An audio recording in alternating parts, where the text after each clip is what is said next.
সুপ্রিয় দর্শক আসসালামু আলাইকুম। আজ অবস্থান করছি দিনাজপুর জেলা পার্বতীপুর উপজেলা আমবাড়ি হাটে। এই হাট থেকে আমরা পুরাতন সাইকেলের দাম দর জানার চেষ্টা করব, কেমন দামে ক্রয় বিক্রয় চলে সেই তথ্য দিব এবং জানবো। আসসালামু আলাইকুম। এটা আপনার এটা চাওয়া দাম কত? কয় মাস ব্যবহার হয়েছে এটা? 6 মাস।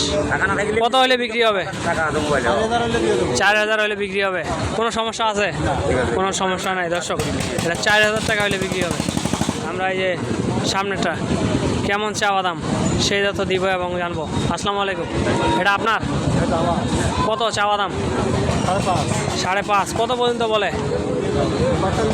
45। কয় মাস ব্যবহার হয়েছে এটা? 2 বছর 7 বছর। শেষ দাম কত হলে বিক্রি হবে? কত হইলে শেষ দাম? 42 হলে বিক্রি হবে। দর্শক দেখতে পাচ্ছেন, এটা 42,000 টাকা হলে বিক্রি হবে। 4200